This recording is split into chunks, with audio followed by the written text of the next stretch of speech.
வணக்கம் தமிழக மக்களே! தளபதியோட ஆட்சி ஆல்மோஸ்ட் 1 வீக் ஆயிடுச்சு. இது என்னென்ன நடந்திருக்கு அப்படின்ற ஒரு சம்மரி மாரி பார்க்க போறோம். அந்த வீடியோ பார்க்கறதுக்கு முன்னாடி நீங்க சப்ஸ்கிரைப் பண்ணிக்கோங்க. நோட்டிஃபிகேஷன் பெல் பட்டன அழுத்திக்கோங்க. லைக் பண்ணுங்க. எல்லாருக்கும் ஷேர் பண்ணுங்க. ஓகேவா? இப்போ வீடியோக்குள்ள போலாம். இப்போ மாற்றம் அப்படின்னு சொல்லி தானே நீங்கலாம் வந்தீங்க. இப்போ என்னலாம் பண்ணியிருக்கீங்க? அப்படின்னு நெறைய பேர் கொஸ்டின் பண்ணியிருக்காங்க. நெறைய விஷயங்கள் நடந்திருக்கு. நெறைய சோஷியல் மீடியாலும் பரவிக்கிட்டே இருக்கு. ஒரு சில பேர் சப்போர்ட் பண்றாங்க. நெறைய பேர் சந்தோஷப்படுறாங்க. சில வயித்தெரிச்சலும் இருக்குங்க. அதையும் பார்த்தோம். சில பேர் இன்னும் ரூ. 2500 வரல, இன்னும் கேஸ் சிலிண்டர் வரல, அதெல்லாம் நீங்க குடுக்கல. இப்படி இப்படி நெறைய விஷயங்கள் இருந்துச்சு. ஸோ இப்போ இந்த 1 வாரத்தில அவர் என்னலாம் பண்ணியிருக்காரு? என்ன நல்ல விஷயங்கள் நடந்திருக்கு? என்ன ஒரு சர்ச்சைக்குள்ளான விஷயங்கள் என்ன? இத பத்திலாம் தான் இந்த வீடியோல பார்க்க போறோம். முதல்ல தளபதி கையெழுத்து போட்ட அந்த அ சிங்கப்படை பெண்கள் பாதுகாப்பு திட்டம். அது சேலத்திலயும், மதுரையிலயும் ஆல்ரெடி அதற்கான வேலைகள், அதற்கான காவல்துறை அதிகாரிகள் நியமிக்கப்பட்டு, அது ஆல்ரெடி ஸ்டார்ட் ஆயிடுச்சு. ரொம்ப ரொம்ப நல்ல விஷயம்.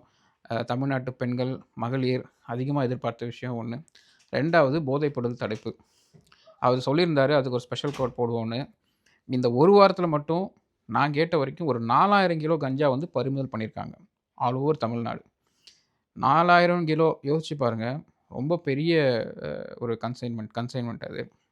அத பிடிச்சிருக்காங்க. எல்லா இடத்துலயும் தமிழகத்தில நெறைய நெறைய இடத்துல சேர்த்து. அ இதுவும் ரொம்ப பெரிய விஷயம். அதாவது பதவிக்கேற்ற 1 வாரத்திலேயே இது ஒரு பெரிய வெற்றியா தான் நான் பார்க்குறேன். 3வது டாஸ்மாக் கடைகள் ஒரு 717 கடைய மூடியிருக்காரு. அதில நெறைய பல சர்ச்சைகளான கருத்துக்களும் இருக்கு. ஒரு சில இடத்துல மூடியிருக்குன்றாங்க, ஒரு சிலர் இல்ல தொறந்திருக்குன்றாங்க. ஆனா சோசியல் மீடியால பொறுத்தவரைக்கும் மக்களே அவங்களே முன்வந்து இந்த கடைலாம் மூடியிருக்குன்னு வீடியோ எடுத்து போடுறாங்க. இதுக்கு மேல என்ன ப்ரூஃப் வேணும்னு எனக்கு தெரியல. பட் ஆஸ் யூசுவல் இந்த ஊபிஸ்லாம் இல்ல இது நீங்க பொய்யா சொல்றீங்க. ஒரு இடத்துல மூடுறீங்க, ஒரு இடத்துல தொறக்குறீங்கிற மாரிலாம் போட்டிருந்தாங்க. உங்க ஏரியால மூடியிருந்தா நீங்களும் எனக்கு கமெண்ட் பண்ணுங்க. முடிஞ்சா ஒரு வீடியோ கூட எடுத்து ஷேர் பண்ணுங்க. ஒண்ணும் தப்பு இல்ல. கிட்டத்தட்ட 717 கடை ரொம்ப, ரொம்ப, ரொம்ப, ரொம்ப நாட்களா தமிழக மக்கள், அதாவது தமிழக பெண்கள், குழந்தைகள் எல்லாமே ரொம்ப எதிர்பார்த்த ஒரு ஒரு விஷயம் அது. அதே மாரி மெயினான விஷயம், அ போன ஆட்சியில கொடுக்கப்பட்ட அந்த தமிழ் புதல்வன் அந்த திட்டப்படி ரூ. 1000 உயர்கல்வி படிக்கும் மாணவர்களுக்கு கிரெடிட் பண்ணணும் அப்படின்னு சொல்லி உதயநிதி கூட சட்டசபையில பேசியிருந்தாரு. அத தொடரணும்னு சொல்லியிருந்தாரு. விஜய் அத நான் அத ஆலோசிச்சுட்டு சொல்றேன்னு சொன்னாரு. சொன்ன அடுத்த நாளே அது கிரெடிட் ஆயிடுச்சுன்னு கேள்விப்பட்டேன். அதற்கான நியூஸ் சேனல்ஸ் கூட அந்த ஹெட்லைன் பார்த்துருப்பீங்க. ஸோ இதுபடி பார்த்தீங்கன்னா, போன ஆட்சியோ, எந்த ஆட்சியோ நல்ல திட்டங்கள், மக்களுக்கான திட்டங்கள்னா தாவேகா அரசு கண்டிப்பா ஆதரிக்கும் அப்படின்றதுக்கான ஒரு விஷயம் அது.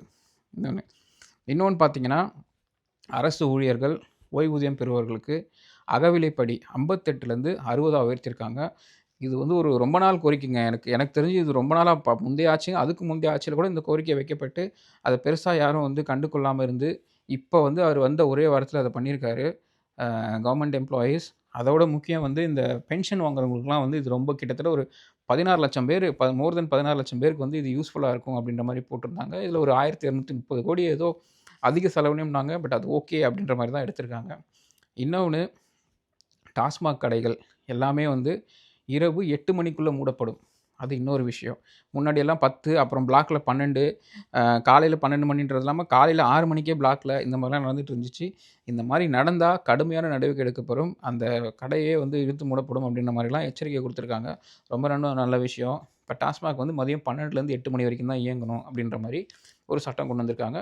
டாஸ்மாக்குக்கே இப்ப ஒரு புதிய ஒரு ஐஏஎஸ் அதிகாரிய நியமிச்சிருக்காங்கன்னு நான் கேள்விப்பட்டேன்.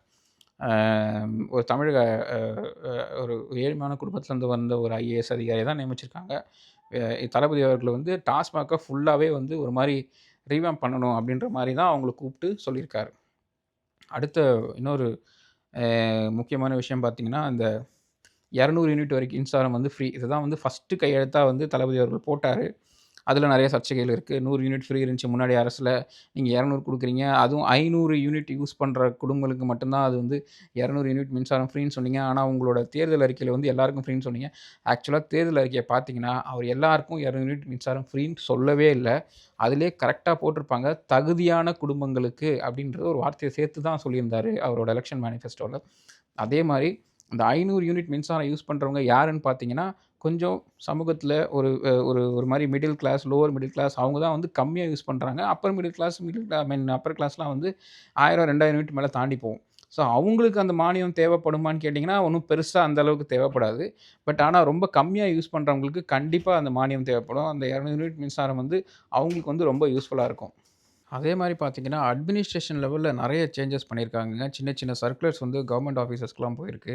மெயினா வந்து இந்த சிஎம்டிஏ, சென்னை மெட்ரோபாலிட்டன் டெவலப்மெண்ட் அந்த அந்த நிறுவனத்தும் அதாவது அந்த துறைக்கு வந்து ஒரு இன்டர்னல் சர்க்குலரே அனுப்பிச்சிருக்காங்க. இனிமே தேவையில்லாத இந்த கட்டுமான பணிகளுக்காக விண்ணப்பிக்கிறவங்களுக்கு தேவையில்லாத தாமதங்கள், இல்ல லஞ்சம் வாங்கணும் அப்படின்ற நோக்கத்தான டிலே பண்றது, இந்த மாரி விஷயங்கள்லாம் பண்ணா ஸ்ட்ரிக்ட்டான ஆக்ஷன் எடுப்போம் அப்படின்ற மாரி போட்டிருக்காங்க. இதுக்கு பேர் வந்து ரெட் டேபிசம்னு சொல்லுவாங்க. அந்த அந்த துறையில வந்து அந்த மாரி ஒரு ரெட் டேபிசம்ன்ற விஷயமே இனிமே இருக்கக்கூடாது. அதாவது நம்ம வந்து ஓகே இவங்கள வந்து கட்டம் கட்டி வை, அப்புறம் இத டிலே பண்ணு, லஞ்சம் வாங்கிட்டு அப்புறமா குடுக்குறது, அந்த மாரி விஷயங்கள் தான் ரெட் டேபிசம்னு சொல்லுவாங்க. அந்த மாரி விஷயங்கள் அறவே இருக்கக்கூடாதுன்னு வந்து கண்டிப்பா வந்து ஒரு பெரிய ஒரு உத்தரவு போட்டிருக்காங்க. அதே மாரி பிஎஃப் பார்ட்டி ஃபண்ட் அதாவது இந்த அப்ளிகேஷன் இந்த இந்த கட்டிட அனுமதிக்கான அப்ளிகேஷன் குடுக்கும்போதே பிஎஃப்னு ஒரு சில ஒரு அமௌண்ட் வந்து எல்லாருமே கட்டணும். பிஎஃப்ங்கிறது பார்ட்டி ஃபண்ட் நான் சொன்ன மாரி பார்ட்டி ஃபண்ட் வந்து ரூ. 25லேருந்து ரூ. 27 வரைக்கும் இருந்துச்சு. ஏடிஎம்கேல 25 இப்ப வந்து டிஎம்கேல 27 வாங்கிட்டு இருந்தாங்க பெர் ஸ்கொயர் ஃபீட்டுக்கு. அது ஒரு பெரிய அமௌண்ட்டுங்க. இப்போ பெரிய வந்து நீங்க ஒரு ஒரு பெரிய மால் கட்டுறீங்களோ, இல்ல ஒரு பெரிய அலுவலக கட்டடம் கட்டுறாங்களோ, இல்ல கமர்ஷியல் காம்ப்ளெக்ஸ் கட்டுறவங்களுக்கு அது ஒரு ஹியூஜ் அமௌண்ட். அந்த அமௌண்ட் வந்து இவங்கள்ட்டருந்து வசூலிச்சு அத வந்து கட்சி நிதிக்காக போயிடும். இத வந்து ஒரு அன்அஃபிஷியல் தான். ஆனா அஃபிஷியலாவே இத பண்ணிட்டு இருந்தாங்க.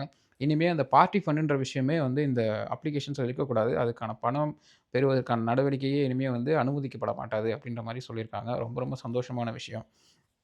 அதே மாரி பார்த்தீங்கன்னா, காவல்துறையோட அந்த நடவடிக்கையே ரொம்ப சேஞ்ச் ஆயிருக்கு. நீங்க பார்த்தீங்கன்னா, நெறைய ஊர்ல வந்து காவல்துறைகள் வந்து நைட் ரோந்து போறதா இருக்கட்டும், இல்ல வந்து அங்க இருக்கிற லோக்கல் ரவுடீஸுங்கள கூப்ட்டு சொல்றதா இருக்கட்டும், இனிமே இந்த மாரி பண்ணாதீங்க, இந்த மாரி இது பண்ணாதீங்க. காவல்துறை வந்து அதே மாரி மக்களுக்கான சப்போர்ட் பண்றதா இருக்கட்டும், செக்கிங்ஸா இருக்கட்டும், அந்த மாரி நெறைய விஷயங்கள இம்ப்ரூவ் பண்ணியிருக்காங்க. நெறைய இடத்துல வந்து நெறைய பேர் வீடியோ போட்டிருந்தாங்க. நீங்க பார்த்துருப்பீங்க. ஸோ இதெல்லாம் வந்து ஒரு 1 வாரத்தில நடந்திருக்கு. அதாவது ஒரு பதவியேத்து ரொம்ப நாள்லாம் ஆகல. அது போக அவர் வெள்ளை அறிக்கைக்கான வெளியிடுவதற்கான ஆலோசனைகளும் அவர் வந்து தொடர்ந்து ஈடுபட்டுக்கிட்டே வராரு. அது எப்போ வந்து முடியும்னு சரியா நமக்கு தெரியல. பட் ஆனா கூடிய சீக்கிரமே அந்த வெள்ளை அறிக்கை வெளியிடுவதற்கான அந்த சம்பவம் நடக்கும்னு நான் எதிர்பார்க்குறேன். அதுவும் வந்து ஒரு நல்ல விஷயம். ஸோ தமிழ்நாட்டோட நிதி நிலைமை என்ன அப்படின்னு எல்லாருக்கும் தெரிய வரும். அதுவும் வந்து ஒரு அதற்கான முயற்சிகளும் வந்து நடந்துட்டு இருக்கிறது நம்ம நேரம் வந்து டெய்லி பார்த்துக்கிட்டே இருக்கோம். இந்த மாரி நெறைய விஷயங்கள் வந்து இந்த ஒரு வாரத்திலேயே அதாவது இந்த நீங்க மாற்றம் சொன்னீங்களே, அது என்ன உங்களோட மாற்றம்? அப்படின்னு வந்து அங்கங்க கேள்வி கேட்ட எல்லாருக்குமே வந்து நாம சொல்ல தேவையில்ல. தளபதியோட ஆட்சி, அதற்கான செயல்பாடுகள், அங்கங்க கிடைக்கிற ரெஸ்பான்ஸ், மக்கள் படுற சந்தோஷம், இந்த எல்லாத்தையும் நீங்க கம்பேர் பண்ணி பார்க்கும்போது, நேத்தி தளபதிய புடிக்காதவங்கலாம் கூட இன்னைக்கு ரசிக்கிறாங்களோன்னு எனக்கு தோணுது. ஏன்னா நெறைய பேர் வந்து நான் தாவேகாவுக்கு ஓட்டு போடல. பட் ஆனா இந்த முயற்சிகளெல்லாம் நான் வரவேற்கிறேன். இத வந்து முந்தைய அரசுகள் பண்ணல. இத நான் வரவேற்கிறேன். அ அதே மாரி எங்க ஏரியா வந்து இதனால பயனடைஞ்சிருக்கு. இந்த மாரி விஷயங்களால பயனடைஞ்சிருக்கு. இப்ப பார்த்தீங்கன்னா, நெறைய மக்கள் வந்து ஒரு வீடியோ எடுத்து போடுறாங்க. இந்த மாரி இந்த இடத்துல இது சரியில்லன்னா, உடனே அடுத்த 2 நாள்லயே வந்து அதற்கான தீர்வ வந்து லோக்கல் அதிகாரிகளும், கவர்மெண்ட் ஆஃபிஷியல்ஸும் வந்து பண்ணி முடிக்கிறாங்க அப்படின்ற மாரி நெறைய பேர் வீடியோ போட்டிருந்தாங்க. அவங்கலாம் தாவேக்காவோட விர்ச்சுவல் வாரியர்ஸ்லாம் கிடையாதுங்க. சாதாரண பொதுமக்கள் அவங்க கண்ணு முன்னாடி பார்க்குறாங்க அந்த மாற்றத்த. அத வந்து அவங்க வந்து பதிவு பண்ண விரும்புறாங்க. ஸோ ரீசென்ட்டா ஒரு பாட்டிமா கூட அவங்க ஸ்கூல் பக்கத்துல இருந்த டாஸ்மாக் க்ளோஸ் ஆயிடுச்சு அப்படின்னு எடுத்து போட்டாங்க. அப்புறம் பார்த்தா கொஞ்சம் பேர் வந்து இல்ல அந்த டாஸ்மாக திருப்பி ஓப்பன் பண்ணிட்டாங்க. இது வந்து அவங்க வந்து ஒரு ஃபேமுக்காக பண்ணிட்டாங்க அப்படின்ற மாரிலாம் சொன்னாங்க. பட் அது என்னன்றது பார்க்கலாம். ஆனா, இந்த மாரி மக்கள தாமாவே முன்வந்து நடக்கிற விஷயங்கள வந்து எடுத்து போடுறாங்க.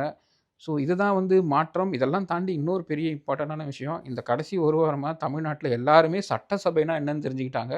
எல்லாரும் டெய்லி சட்டசபையில என்ன நடக்குதுன்னு தெரிஞ்சுக்கிறாங்க. அதுவே ஒரு பெரிய மாற்றம் தான் என்ன பொறுத்தவரைக்கும். அதெல்லாம் தாண்டி இப்ப பண்ணிட்டு இருக்க மாற்றங்கள், தமிழ்நாட்ட வேற தளத்துக்கு கொண்டு போறதுக்கு தளபதியோட முயற்சியா நான் பார்க்குறேன். நீங்க என்ன நினைக்கிறீங்க? கமெண்ட் பண்ணுங்க. இந்த மாரி விஷயங்கள உடனுக்குடன் தெரிஞ்சுக்கணும் அப்படின்னு நீங்களும் அரசியல் ஆர்வலரா இருந்தா இந்த சேனலை சப்ஸ்கிரைப் பண்ணிக்கோங்க, ஃபாலோ பண்ணுங்க, ஷேர் பண்ணுங்க வீடியோ பிடிச்சிருந்தா, நோட்டிஃபிகேஷன் பெல் பட்டனை அழுத்திடுங்க. நம்ம மீண்டும் சந்திக்கலாம். நன்றி.